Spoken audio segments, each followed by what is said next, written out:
तो दोस्तों आप सभी का स्वागत है हमारे YouTube चैनल पर। आज हम शुरू करने जा रहे हैं अपने सेल वाले चैप्टर को। तो चलिए शुरू करते हैं। तो सबसे पहले बात आती है कि सेल की डिस्कवरी की। सबसे पहली बात आती है, हम जब भी सेल की डिस्कवरी को देखते हैं सबसे पहली बात आती है अपनी एवी ल्यूवेनहॉइक की। एवी ल्यूवेनहॉइक, देखो, he saw and described a live cell. Dead cell नहीं थी, लाइव सेल थी। He saw and described a live cell. और दूसरी बात आती है सर अपने रॉबर्ट ब्राउन जी की।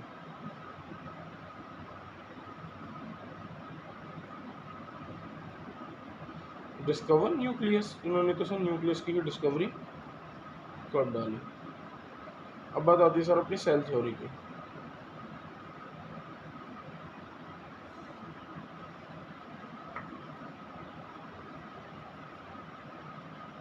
देखो, ये जो सेल थ्योरी जो थी 1838 में एक साइंटिस्ट आए, उनका नाम था श्लेडे। उनका नाम था सर अपना श्लेडे। ये कौन थे? ये एक जर्मन बॉटनिस्ट थे और इन्होंने कहा था प्लांट्स कंपोज्ड ऑफ सेल्स। बात खत्म बस। ठीक है, ये बात तो खत्म यही की। अब 1839 में एक और साइंटिस्ट आए थे अपने, इनका नाम था सर शॉन। ये कौन थे? ये सर अपने ब्रिटिश जूलॉजिस्ट थे।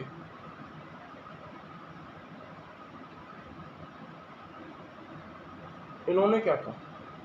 इन्होंने एक बात तो बताई प्लाज्मा मेम्ब्रेन की। अब वो क्या होता है उसको छोड़ो, क्वेश्चन बनेगा इसी भी बनेगा।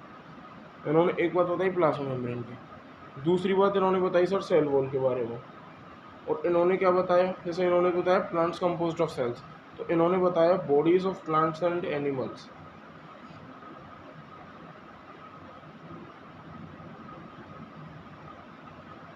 Both composed of cells. ठीक है, कंपोज्ड ऑफ सेल्स। ठीक है, अच्छा।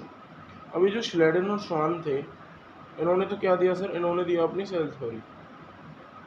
लेकिन सेल थ्योरी में भी थोड़ी गड़बड़ें थी। तो अब कौन आई? हमारे पास आई सर मॉडर्न सेल थ्योरी। तो हमारे पास एक साइंटिस्ट आए, उनका नाम क्या था? Rudolf Virchow. कब आए? 1855 में आए। 1855 में कौन आए? Rudolf Virchow. उन्होंने क्या दी? उन्होंने दी सर अपनी मॉडर्न सेल थ्योरी। इनकी भाषा में क्या था? इनकी भाषा में वो था ओमनिस सेल्यूलाe सेल्यूली। इसका मतलब क्या था? New sales arise from pre existing cells. ठीक है, इतनी सी बात में कोई भी दिक्कत है? नहीं है। हमने सेल्यूलाe सेल्यूली वाली बात आ गई। नई सेल्स कैसे अराइज होती हैं, उन्होंने हमारे उन्हें रुडोल्फ विर्चो जी ने इतनी सी बात हमको बता गए। ठीक है, अच्छा। अब नेक्स्ट अपन आगे चलते हैं। नेक्स्ट बात होती है सर अपनी ओवरव्यू ऑफ सेल की। तो चलिए थोड़ा बहुत सेल के बारे में जानते हैं इसमें, है ना। हाँ, और बात आती है overview of cell.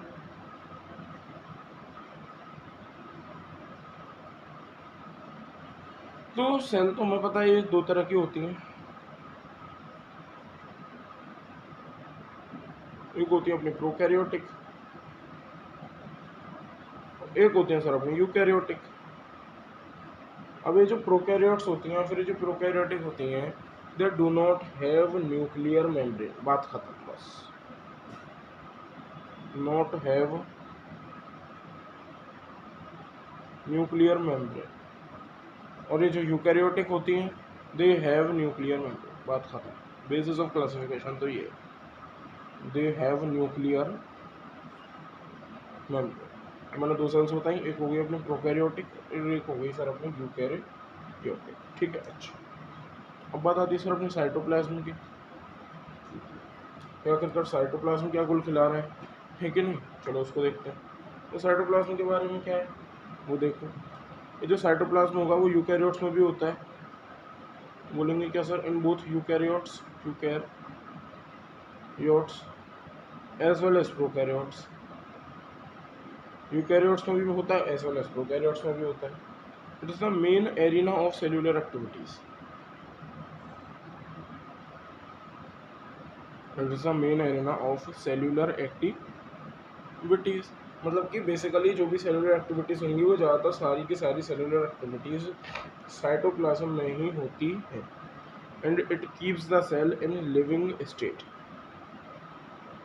Keeps cells in living state. ठीक है, इतनी सी बात में कोई दिक्कत नहीं। अब अपन बात करते हैं अपनी मेम्ब्रेन लेस बाउंड ऑर्गेनील्स के बारे में। मेम्ब्रेन लेस ऑर्गेनील्स हमको कौन सी दे रखी है?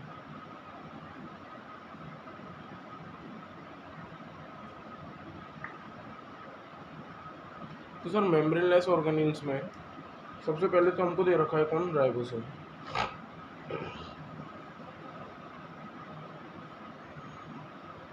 राइबोसोम क्या है? सबसे पहली बात तो ये कि मेम्ब्रेन लेस ऑर्गेनील बात करते हैं।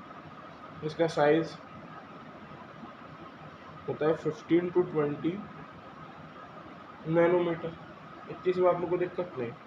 ये प्रोकैरियोट्स में भी होती है एज वेल एज यूकैरियोट्स में भी होती है एज वेल एज। अब बात आती है इसकी पोजीशन। तो राइबोसोम अपना प्रेजेंट होता है, एक तो अपना साइटोप्लाज्म में तो होगा ही होगा, दूसरा अपने क्लोरोप्लास्ट प्लांट्स में, तीसरा अपनी माइटोकॉन्ड्रिया, और चौथा अपना रफ एंडोप्लाज्मिक रेटिक्यूलम। ठीक है, तीसरी बात की दिक्कत नहीं। Next point, they attach to mRNA and form polysome और पॉलीराइबोसोम। अब the ribosomes of polysome translate mRNA into proteins। ठीक है ना, इतनी सी बात में तो कोई दिक्कत नहीं है। मतलब ये जो होते हैं कौन? राइबोसोम से एमआरएनए से अटैच हो जाते हैं और पॉलीसोम या फिर पॉलीराइबोसोम का फॉर्मेशन कर देते हैं। इस पॉलीसोम या फिर इस पॉलीराइबोसोम के जो भी राइबोसोम्स होते हैं, तो जब भी हम ट्रांसलेशन पढ़ते हैं, ट्रांसलेशन के अंदर क्या होता है? जो हमारे पास एमआरएनए बना होता है, जो हमारे पास बना हुआ होता है, जो हमारे पास एमआरएनए बना हुआ होता है, वो एमआरएनए हमारे प्रोटीन्स में कन्वर्ट हो जाता है। जहाँ हम जेनेटिक कोड की बात पढ़ते हैं, जहाँ हम यूटीआर रीजन्स की बात पढ़ते हैं, वो सब बातें जो आप चैप्टर नंबर 6 में पढ़ोगे बायोलॉजी में, ठीक है ना, 12th क्लास में। तो the ribosomes of a polysome translate mRNA into proteins. तो वहाँ पर राइबोसोम्स का भी रोल होता है। आपको इतनी सी बात अभी के लिए ध्यान रखनी है। आगे जो आएगा काफ़ी अच्छी बात है, वो मैं आपको बता दूंगा उसी चैप्टर में। दूसरी अपनी बात आएगी सर सेंट्रियोल की।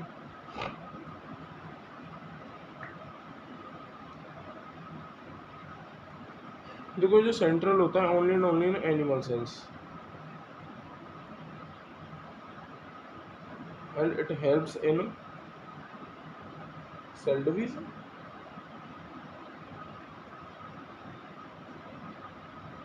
ठीक है ना, इतनी सी बात क्लियर। अब बात आती है अपने पास कुछ नोट्स की। एक 100 रुपये का नोट लगाएंगे आप सर। देखो सर, सबसे पहली बात, ये जो माइकोप्लाज्मा होता है, इसका साइज होता है सर ऊपर 0.3 माइक्रोमीटर। दूसरा बात आती है अपने बैक्टीरिया की, तो सर इसका साइज होता है 3 to 5 माइक्रोमीटर। थर्ड आता है अपना आरबीसी। देखो आरबीसी का साइज में दे रखा है एनसीईआरटी में, एनसीईआरटी में इसका दे रखा है डायमीटर, वो दे रखा है अपने को 7 माइक्रोमीटर। अब देखो एक चीज़ इसमें कन्फ्यूजन रहती है, एक आती है अपनी लॉन्गेस्ट सेल और एक आती है सर अपनी लार्जेस्ट सेल। ठीक है ना भैया, कोई दिक्कत नहीं। देखो लॉन्गेस्ट मतलब होता है लंबी, लॉन्गेस्ट मतलब होता है लंबी। तो अब nerve cell is the longest cell. और बात आती है लार्जेस्ट, बड़ी चीज, तो वो ऑस्ट्रिच है। ठीक है ना, इतनी सी बात में कोई दिक्कत नहीं है। नहीं, अब हम शुरू करने जा रहे हैं अपने प्रोकैरियोटिक सेल।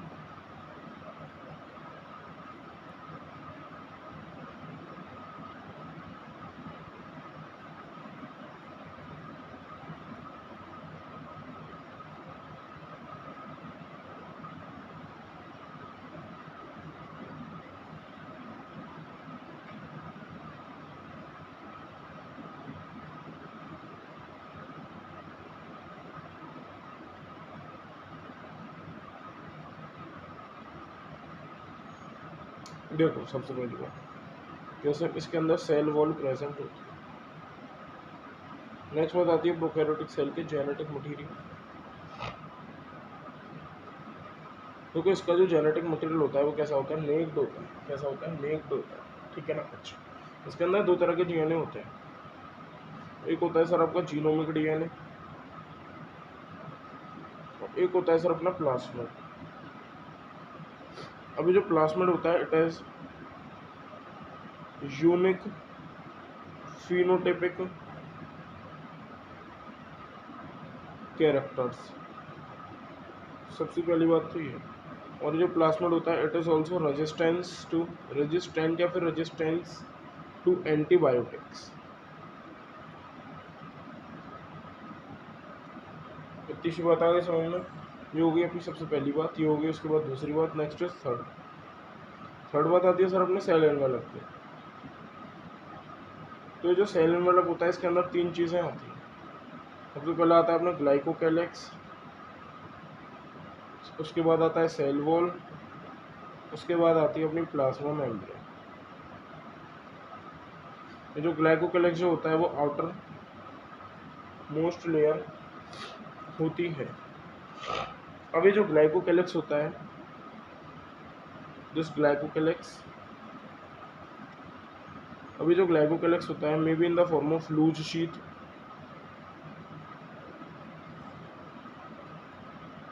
जिसको हम स्लाइम लेयर बोलें,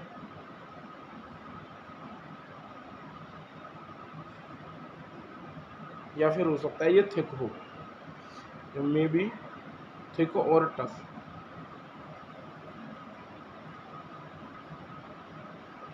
तो इस कंडीशन में हम इसको कैप्सूल बोलेंगे।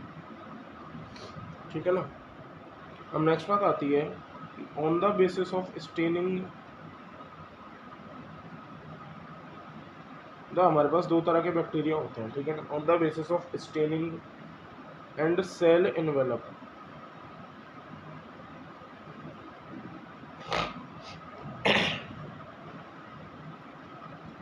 There are two types of bacteria. ठीक है ना। अब वो कौन से हैं वो देख लो। एक होते हैं ग्राम पॉजिटिव, एक होते हैं सर अपने ग्राम नेगेटिव। ग्राम पॉजिटिव क्या होते हैं, देयर टेक्स ग्राम स्ट्रेन, और ग्राम नेगेटिव जो कि ग्राम के स्ट्रेन को ना ले। ठीक है, इतनी सी बात में कोई दिक्कत नहीं। अब बात आती है अपने एक्सटेंशंस की या फिर थोड़ी सी सेल वॉल की बात। अच्छा, शुरू करते हैं। देखो सेल वॉल जो होती है उसका काम क्या होता है। सेल वॉल जो होती है determines the shape of the cell, provides protection, बोल सकते हैं provides protection and maintenance of shape of cell.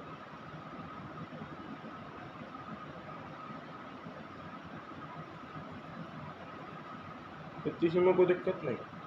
Next is plasma membrane की बात।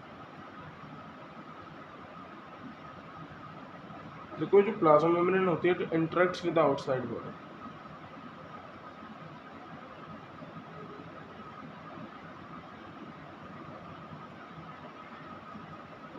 ठीक है ना। अब बात आती है सर अपनी थोड़े बहुत एक्सटेंशंस की।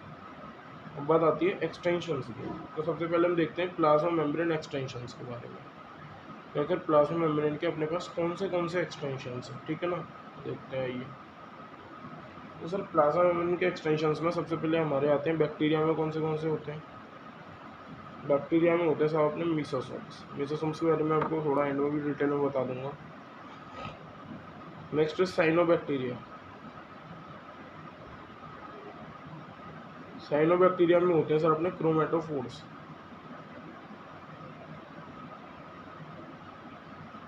ठीक है ना। और बचे अपने तीसरे नंबर के सीलिया एंड फ्लैजिला। ये भी अपने प्लाज्मा मेम्ब्रेन के ही एक्सटेंशंस होते हैं। अच्छा, अब नेक्स्ट तीन और बातें की बात आती है क्या, एक बात आती है अपने फ्लैजिला की। अब ये दीज आर द एक्सटेंशन, ये वाले फ्लैजिला नहीं है, अलग फ्लैजिला है, ठीक है ना। अच्छा, they help in motility of cell.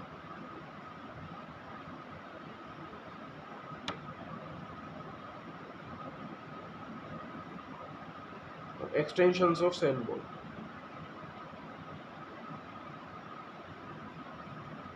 Next हमको दे रखा है पिलाई। These are the elongated structures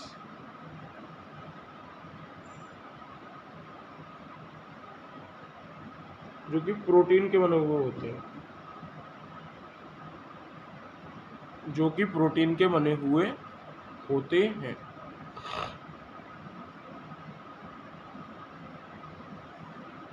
ये जो होते हैं कौन से, ये जो पिलाई जो होती हैं वो elongated स्ट्रक्चर्स होते हैं जो कि प्रोटीन के बने हुए होते हैं। नेक्स्ट हमको दे रखे हैं सर हमारे फिम्बरी। अब ये जो फिम्बरी होते हैं, these are the bristol like structures।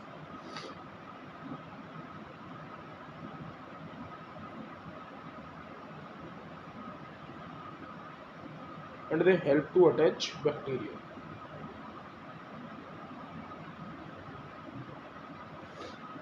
अब बात आती है अपने मीसोसोम्स की।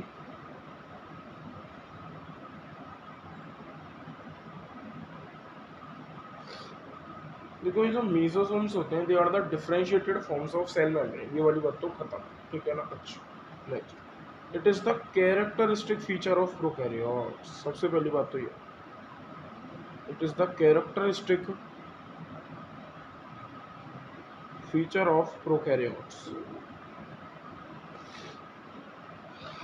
अब ये किस किस चीज में हेल्प करते हैं, तो हम बोलेंगे they helps in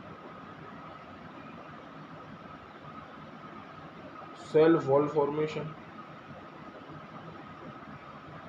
DNA replication,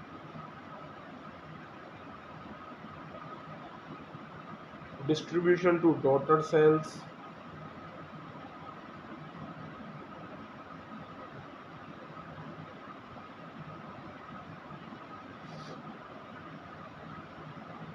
second is respiration, then after secretion, then is to increase surface area। इन सब चीज़ों के लिए इनको यूज़ किया जाता है, ठीक है ना। अच्छा, अब नेक्स्ट बच्चे सर अपने कौन, इंक्लूजन बॉडीज।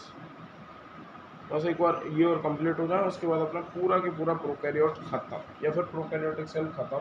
उसके बाद अपन अपनी शुरू कर देंगे यूकैरियोटिक सेल। इंक्लूजन बॉडीज के और ख़त्म कर लेते हैं। आइए देखो, अगर मैं इंक्लूजन बॉडीज की बात करूँ, these are the reserve material in prokaryotes. These are the reserve material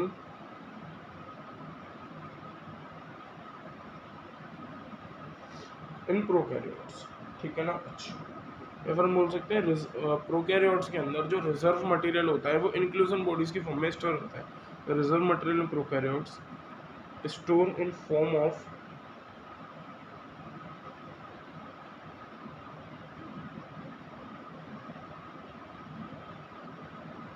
inclusion bodies. अब इनके ऊपर कोई भी किसी भी तरह की मेम्ब्रेन नहीं होती है, तो ये वाली बात भी तो लिखनी पड़ेगी ना, not bound by any membrane, ठीक है ना। अब इसके बाद आती है एग्जांपल्स की कि सर इसके कौन से ब्रांड मार्केट में चल रहे हैं। तो सबसे पहला तो चल रहा है सर इसका फॉस्फेट ग्रेन्यूल, उसके बाद इसका चल रहा है सर साइनोफाइसियन ग्रेन्यूल,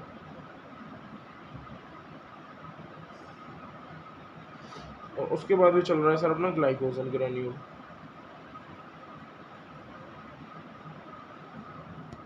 अब इंक्लूजन बॉडीज में अपना एक पॉइंटर बचा, वो बच गया सर अपने गैस वैक्यूल्स जो होते हैं।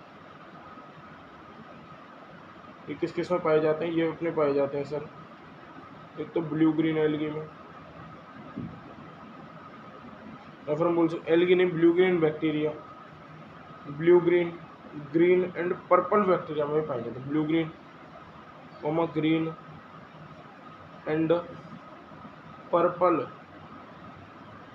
फोटोसिंथेटिक बैक्टीरिया में ये पाए जाते हैं।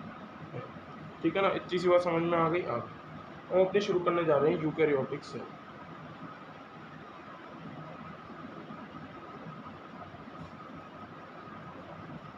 यूकैरियोटिक सेल, ठीक है ना। देखो जो यूकैरियोटिक सेल होता है, इट इज एक्सटेंसिव कंपार्टमेंटलाइजेशन। पहले लिख लो, उसके बाद मैं बताता हूँ। Extensive compartmentalisation of cytoplasm due to presence of cellular organelles. ठीक है, इतनी सी बात आगे नहीं समझे, मतलब कि इसके अंदर इसका, या फिर हम बोल सकते हैं कि साइटोप्लाज्म जो होता है यूकैरियोट्स का, उसके अंदर सेल्यूलर ऑर्गेनील्स प्रेजेंट होती हैं, जिसकी वजह से वो जो साइटोप्लाज्म होता है वो कंपार्टमेंट्स में बटा हुआ होता है। इतनी सी बात में कोई दिक्कत नहीं। उसके बाद it is complex cytoskeletal structures, along with it is also complex locomotory structures। ठीक है, इतनी सी बात में कोई भी दिक्कत है नहीं। अब देखो एक पॉइंट इंपॉर्टेंट सुनो, या फिर नोट के रूप में लिख लो इसको।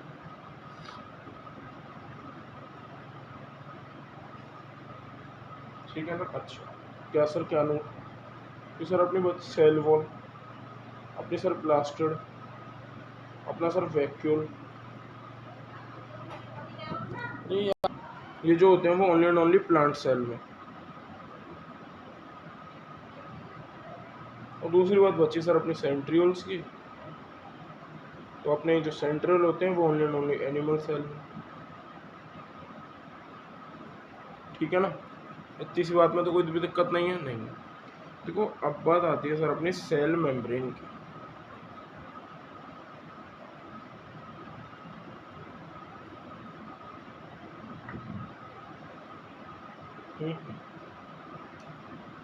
देखो सेल मेम्ब्रेन का जो स्ट्रक्चर था, या फिर मैं पहले लिखा देता हूँ फिर उसके बाद आपको बताता हूँ। अब क्या कि scientists deduce the structure of cell membrane only after the studies of RBC, only after the study of RBC and after the discovery of electron microscope. जब इलेक्ट्रॉन माइक्रोस्कोप की डिस्कवरी हो गई थी, उसके बाद ही सेल मेम्ब्रेन के बारे में कुछ बताया गया था। ये वाली बात समझ लो अच्छी तरह से, ठीक है ना। हाँ, उसके बाद नेक्स्ट कि प्लाज्मा मेम्ब्रेन के अंदर, या प्लाज्मा मेम्ब्रेन या फिर सेल मेम्ब्रेन के अंदर आखिरकार होता क्या है। तो इसके अंदर होती है सर अपनी एक तो लिपिड बाइलेयर, जो कि होती है अपनी फॉस्फोग्लिसराइड्स की।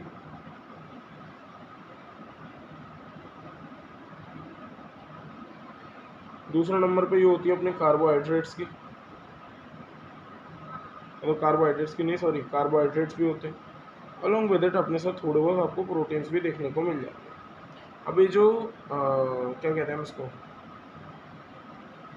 इसका जो अरेंजमेंट होता है, जैसे हम फ्लूइड मोज़ेक मॉडल पढ़े हैं, या फिर हम इससे पहले के सैंडविच मॉडल्स पढ़े हैं, ये सब जो भी मॉडल्स हैं इनके अंदर अरेंजमेंट कैसा होता है, या फिर बोले लिपिड बाइलेयर का अरेंजमेंट कैसा होता है। तो इसका अरेंजमेंट होता है सर कि लिपिड बाइलेयर का अरेंजमेंट होता है कि जो पोलर हेड होता है HEAD, वो तो आउटर साइड होता है, बाहर की तरफ, और जो नॉन पोलर टेल होती है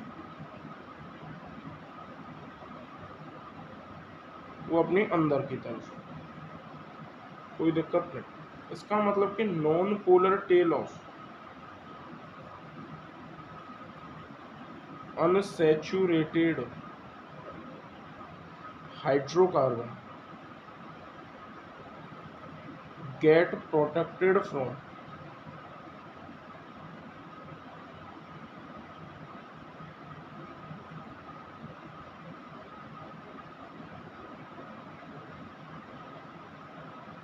एक्वस एनवायरनमेंट। ठीक है ना। अच्छा, ये वाली बात क्लियर क्लियर। देखो हमने पढ़ा लिपिड होता है, कार्बोहाइड्रेट होता है, प्रोटीन होता है। तो ये जो तीनों चारों चीज़ जो होती हैं इनका कॉन्स्टिट्यूशन बराबर नहीं होता, मतलब कि बराबर बराबर अमाउंट में प्रेजेंट नहीं होते। जैसे कि ह्यूमन के आरबीसीज में हम देखें, ए पॉइंट इसको दे देते हैं, बी पॉइंट इसको दे देते हैं, सी पॉइंट इसको दे देते हैं, डी पॉइंट। जैसे कि ह्यूमन आरबीसीज में हम देखें, इनके अंदर 52% तो क्या है सर, इनके अंदर 52% है अपना प्रोटीन और रिमेनिंग 48% है लिपिड। कोई दिक्कत नहीं। नेक्स्ट आती है अपनी फ्लूइड मोज़ेक मॉडल की बात। नेक्स्ट आती है अपनी फ्लूइड मोज़ेक मॉडल की बात, जो कि की थी अपने सिंगर और निकोलसन जी ने। जो कि किसने की थी, जो कि की थी सर अपने सिंगर ने और निकोलसन भैया ने। जो कि की थी सिंगर एंड निकोलसन ने। वो भी कब की थी, वो की थी सर अपनी 1972। ठीक है। अच्छा, अब इन्होंने ये कहा था कि लिपिड का जो नेचर होता है वो कैसा होता है, क्वासी फ्लूइड होता है। क्वासी फ्लूइड आप समझ सकते हो, सेमी लिक्विड नहीं, क्योंकि एनसीईआरटी में टर्म दे रखी है, सेमी सॉलिड होता है, जिसकी वजह से ये जो लिपिड्स होते हैं वो प्लाज्मा मेम्ब्रेन में फ्लो करते रहते हैं। तो बोल सकते हैं कि nature of lipid is quasi fluid by which they flow in the cell membrane। बताती है importance of that fluid nature of membrane, importance of that fluid nature of plasma membrane. ठीक है। अच्छा, सबसे पहले जो इसका रूल होता है वो होता है cell growth, next is cell division, then after is secretion, then after is endocytosis,